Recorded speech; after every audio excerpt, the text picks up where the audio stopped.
Doctor से मैं बोलती रही, मैंने बोला है मेरा बच्चा देखो कैसे रो रहा है, मेरे बच्चे को तकलीफ हो रही है, मेरे बच्चे को देख लो। तो कहती चुप, यहाँ बच्चों को ऐसे ही होता है। बहुत देर तक मैं अपने बच्चे को हिलाती रही, खूब झंझोड़ती रही, और मेरा बच्चा आंखें ऐसे कर रहा था, मेरी तरफ देख भी नहीं रहा था, कुछ भी नहीं कर रहा था। खूब बोला मैंने डॉक्टरों को, किसी ने नहीं देखा। जब उसके मुंह में मैंने थोड़ा सा झाग से देखे ना, तब मैंने जैसे उसका थोड़ा मुंह खोला तो एकदम झाग मुंह में से आया, नाक में से उसकी सांस रुक गई और मैं एकदम रोने लगी, बहुत बुरी तरह से रोने लगी। मैं एकदम हाथ पैर ऐसे करने लगी, तो उसके बाद में सब मेरे सामने चीर फाड़ ऐसे करने लगे उसके मुंह को। तब तक तो उसमें कुछ नहीं था।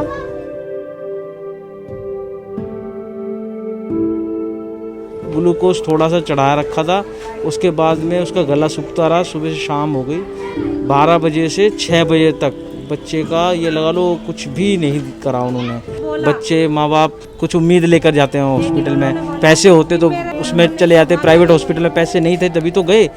वहाँ क्या निराशा के अलावा कुछ नहीं मिला, बच्चे की जान और चली गई। नमस्कार, मैं रिया और आप देख रहे हैं झलको दिल्ली। अभी तक मौजूद है हम लोग भलेसवर डेयरी में, जहां पर आप सभी जानते हैं कि अस्पताल से जुड़े हुए तमाम मामले आप देखते हैं, जहां पर अस्पताल में लापरवाही बरतने वाले केसेस आप लगातार देखते हैं। आपको बताएं कि अभी यहां पर एक परिवार है जिनका ये कहना है कि अस्पताल में उनके 2 साल के बच्चे के साथ बहुत ज़्यादा लापरवाही बरती गई, जिसका परिणाम ये हुआ कि आज वो बच्चा हमारे बीच नहीं है। अभी उस परिवार से हम जुड़ चुके हैं, क्या है पूरा मामला वो उनसे ही जुड़कर आगे आपको बताएंगे। क्या नाम है मैम आपका? संगीता जी संगीता जी, ये बताइए आपके बच्चे को क्या हुआ था? बुखार हुआ था थोड़ा सा। कितने दिन से था बुखार? सोमवार से हुआ था उसको बुखार, तो थोड़ा उतर जाता था, चढ़ जाता था। मेरे घर में पानी भरा हुआ था, चारों तरफ भी पानी था, यहाँ तक कि लैट्रिन बाथरूम को भी परेशान थी। तो मैं अपने यहाँ आ गई, मम्मी के यहाँ। ऐसे 2-3 दिन मैंने भाप भी लगवाई, सब चीज कराया, थोड़ा सही था। आपका कहना है कि मामूली बुखार था। हाँ। तो जब बुखार था आपने कहाँ पर दिखाया सबसे पहले? पहले तो जगजीवन में, वहाँ पे कोई वो नहीं, बस 2 वो दे दी थी सिरप, एक पैरासीटामोल की दी थी और एक पता नहीं किस चीज की दी थी। तो कहने लगे वो लोग कि 9-9:30 बजे ओपीडी में दिखाना। मेरे हस्बैंड कहने लगे कि इतनी देर में अगर वेट करूंगा, मेरे बच्चे की तबीयत ज़्यादा ही खराब है। हम तो अब इमरजेंसी में लेकर के आए थे।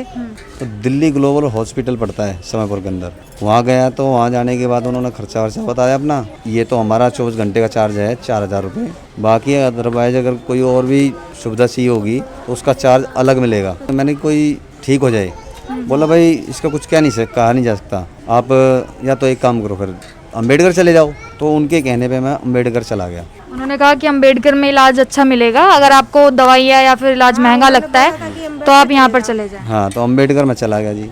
अम्बेडकर में तकरीबन मैं 10:30 पौने 11 बजे के आसपास पहुँच चुका था। तो वहाँ लाइन लगवाई, मैंने पर्ची कटाई अपनी, तो कह रहे ठीक है इसको भाप लगाओ। तो उस टाइम पे बच्चे को कुछ असर हुआ भाप का? हाँ, भाप का असर था, ठीक था नॉर्मली। तब तक तबीयत ठीक थी, कोई दिक्कत नहीं थी। जैसे जैसे टाइमिंग बढ़ती गई उसका मुंह सूखना लगा। मैंने डॉक्टर को बोला कि इसका मुंह सूख रहा है, तो बोला अभी देखते हैं। मेरा बच्चा सही था जब उस टाइम पर, लेकिन डॉक्टर से मैं बोलती रही। मैंने बोला, एक मैडम डॉक्टर नहीं थी, उससे बोला मैडम मेरा बच्चा देखो कैसे रो रहा है, मेरे बच्चे को तकलीफ़ हो रही है, मेरे बच्चे को देख लो। तो कहती चुप, यहाँ बच्चों को ऐसे ही होता है। बस इतना बोल करके वो बड़बड़ाने लगी, फिर अपना काम में लग गई। और डॉक्टर भी बैठे थे, उन्होंने किसी ने नहीं देखा। बहुत देर तक मैं अपने बच्चे को हिलाती रही, खूब झंझोड़ती रही, और मेरा बच्चा आंखें ऐसे कर रहा था, मेरी तरफ देख भी नहीं रहा था, कुछ भी नहीं कर रहा था। फिर ये आए तो करहा रहा था। इन्होंने बोला ये बच्चा करहा रहा है तो इसको थोड़ा देख लो, इसको बुखार हो रहा है, थोड़ा सा सर में एकदम गर्म और हाथ पैर ठंडे थे उसके। तो उसने बोला अपना थर्मामीटर ले आओ और चेक कर लो। और मैं बच्चे को खूब बोल रही, मैं उसको प्यार से विभू कहती थी, तो मैं कह रही विभू विभू विभू, वो कुछ वो नहीं कर रहा था, बस खाली करहा रहा था। खूब बोला मैंने डॉक्टरों को, लेकिन किसी ने नहीं। एक डॉक्टर आया भी तो दूर से देखने लगा, ऐसे करके देख रहा हूँ चेक करके, फिर वो चला गया, किसी ने नहीं देखा। तब भी मेरा बच्चा थोड़ा सा ठीक था, यानी कि करहा रहा था, रो रहा था, हाथ पैर पटक रहा था, तब भी नहीं देखा। जब उसके मुंह में मैंने थोड़ा सा झाग से देखे ना, तब मैंने जैसे उसका थोड़ा मुंह खोला तो एकदम झाग मुंह में से आया, नाक में से उसकी सांस रुक गई और मैं एकदम रोने लगी, बहुत बुरी तरह से रोने लगी। मैं एकदम हाथ पैर ऐसे करने लगी, तो एकदम डॉक्टर भाग करके आए, जब आए वहाँ से उठ कर पास ही में थे वो डॉक्टर, सारे डॉक्टर वहीं बैठे थे, कोई नहीं आया। उसके बाद में सब मेरे सामने चीर फाड़ ऐसे करने लगे उसके मुंह को, फिर कहते कि तुम बाहर जाओ। फिर मैं गई, चारों तरफ इनको देखा मैंने, फिर इनको बुला करके लेकर आई।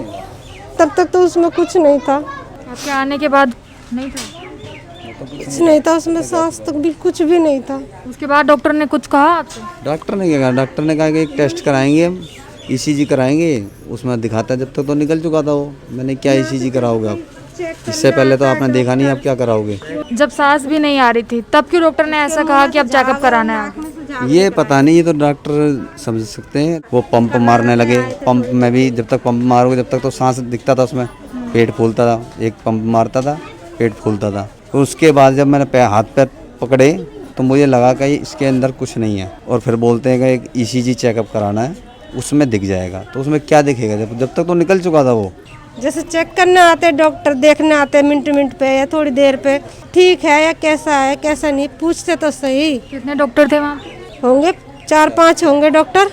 हाँ, और आप जितनी देर से वहाँ पे बैठी थी, कितना टाइम हो गया था वहाँ बैठे हुए? मुझे इन्होंने 1-1.5 बजे करीब बिठाया था और शाम तक मैं वहीं बैठी रही थी। फिर उसके पास कोई नहीं था, उसके पास में कोई नहीं था। मेरी मम्मी आई रात में, मेरी मम्मी ने देखा, मैं तो बाहर ही बैठी थी। कोई भी नहीं था, ये बाहर बैठी रो रही थी, मुझे ये भी नहीं दिखाई दी थी कहाँ है क्या है। मैं अंदर गई जैसे तो एकदम से वो तो ऐसे पड़ा था, मैंने वो एकदम से उठा के ऐसे लगा लिया, कुछ नहीं था उस टाइम।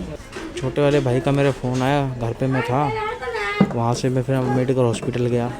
वहाँ जाकर मैंने देखा, वहाँ काफ़ी सारे मरीज थे, अपने बच्चों को लेकर परेशान थे, एक दूसरे पे लड़ रहे थे। एक ने तो वीडियो भी बनाने की कोशिश करी, कर भाई अब देखना है तो देखना, ना मुझे लिख कर दे दो, मैं बाहर इलाज करा लूँगा अपने बच्चे का।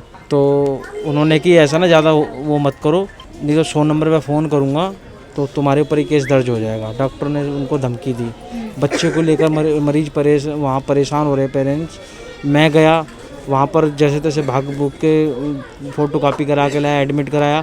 एडमिट कराने के बाद में मेरे ख्याल से ग्लूकोज थोड़ा सा चढ़ाया रखा था। उसके बाद में उसका गला सूखता रहा, सुबह से शाम हो गई। 12 बजे से 6 बजे तक बच्चे का ये लगा लो कुछ भी नहीं करा उन्होंने, लेटा रहा। माँ बाप तो बेहोश थे, ऐसे होश में नहीं थे, ना उनको समझ में आ रहे थे कि क्या करें। मैं भी जाकर देखता रहा, बोलता रहा, वहाँ बिल्कुल कोई सुनवाई नहीं। वहाँ अगर कोई जाकर देखेगा ना, अब वहाँ कैमरे लगा लो, अपने पता चल जाएगा कि कौन कितना परेशान है बच्चों को लेकर। अच्छा ये बताइए, इतना कुछ हुआ, आप लोगों ने अभी तक FIR कराई है? नहीं जी, FIR कुछ नहीं कर सकते जी। उन्होंने डॉक्टर का क्योंकि लिखत तो चलेगी ना, हमारे पास क्या है? कुछ भी नहीं है, सबूत भी नहीं है कुछ। वहाँ कैमरे लगे होंगे तो 50 सबूत मिल जाएंगे दिन में। एक दिन की बात बता रहा हूँ, बाकी तो पता नहीं कितना। हम तो ये इसलिए मैं न्यूज़ चैनल वालों को बोल रहा हूँ कि हाथ जोड़ के जो हमारे साथ हुआ वो किसी और के साथ ना हो। एक डॉक्टर अच्छा होने से कुछ नहीं होगा, सभी को अपनी जिम्मेदारी समझनी पड़ेगी। बच्चे माँ बाप कुछ उम्मीद लेकर जाते हैं हॉस्पिटल में, पैसे होते तो उसमें चले जाते। प्राइवेट हॉस्पिटल में पैसे नहीं थे तभी तो गए सरकारी अस्पताल में उम्मीद लेकर। वहाँ क्या, निराशा के अलावा कुछ नहीं मिला, बच्चे की जान और चली गई। वहाँ बहुत मतलब हमारा ही बच्चा नहीं, और भी बच्चे इतने ज़्यादा परेशान थे कि वहाँ मतलब आत्मा रो रही थी कि ये क्या है। मतलब कोई भी जिम्मेदारी नहीं समझ के राजी। बच्चे को अगर 6 घंटे में देखा होता, इलाज दिया होता तो शायद हमारा बच्चा हमारे बीच में होता। इतनी कंडीशन भी ख़राब नहीं थी उसकी कि वो हमें छोड़ के चला जाता। जो ये घर आप मेरे पीछे देख रहे हैं, आपको बताएं कि ये वो घर है जिसमें वो छोटा सा बच्चा रहा करता था। ये वो आंगन है जहाँ पर वो छोटा सा बच्चा खेला करता था। लेकिन बात यहाँ पे ये है कि जो भी कहें, जो कुछ भी हुआ उसमें सिर्फ अस्पताल की ही गलती नहीं है, उसके साथ साथ में यहाँ से मौजूद विधायकों की भी गलती है, या फिर कहें कि सरकार की भी गलती है। क्योंकि आसपास में आप देख सकते हैं कि इतनी ज़्यादा गंदगी है, यहाँ पर पानी जो है जल भराव यहाँ पर हो रखा है, जिसकी वजह से बच्चे को बीमारी हुई है, और बीमारी की वजह से एक मामूली सा बुखार चढ़ा और वो बुखार भी नहीं उतर पाया। तो अभी ये काफ़ी एक बड़ी समस्या है कि जहाँ पर आप जानते हैं कि सरकारें बहुत सारे वादे करती हैं, लेकिन ऐसे में लोगों को ही इन सारी चीज़ों से होकर गुजरना पड़ता है। और यहाँ से आपको बताएं कि बहुत सारे लोग हैं जो इन तकलीफ़ों की वजह से पलायन भी कर रहे हैं, जैसे कि इन महिला ने भी यहाँ से किया था, लेकिन वो फिर भी अपने बच्चे को नहीं बचा पाई।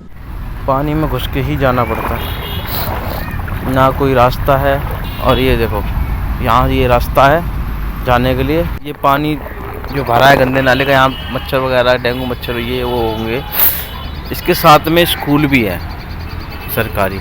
यहाँ के बच्चे तो होंगे बीमार, इसका कुछ समाधान होना चाहिए। घरों में पानी भरा हुआ है। तो ये देख रहे थे आप पूरा मामला, जहाँ पर आप लगातार सुनते हैं कि सरकारी अस्पतालों पर बहुत सारे लोग एक तरीके से निर्भर होते हैं, जो कि किसी प्राइवेट हॉस्पिटल से अच्छा इलाज नहीं करवाने के लिए सक्षम होते हैं। ऐसे में दिल्ली सरकार हो या फिर कोई भी सरकार हो, हर तरफ देखा जाता है कि स्वास्थ्य का काफ़ी ख्याल रखा जाता है। उसको लेकर अस्पताल बनाए जाते हैं जिन पर जो लोग होते हैं वो काफ़ी ज़्यादा विश्वास करते हैं। लेकिन जब कुछ ऐसी घटनाएँ और तमाम मामले सामने आने लग जाते हैं तो ऐसे में अस्पताल हो या फिर कोई और जगह, हर तरफ से विश्वास उठता हुआ नजर आने लग जाता है। तो अभी ये पूरा मामला आप देख रहे थे, इनका यही कहना है परिवार का कि अभी इन्होंने अपना बच्चा खोया, लेकिन ये चाहते हैं कि आगे किसी और के साथ इस तरीके की लापरवाही ना बरती जाए। तो इस रिपोर्ट पर आपकी क्या राय है वो आप जरूर बताइएगा। साथ ही मेरे साथ बहन का आपका बेहद शुक्रिया। मैं रिया, कैमरा पर्सन राजा के साथ, झलको दिल्ली।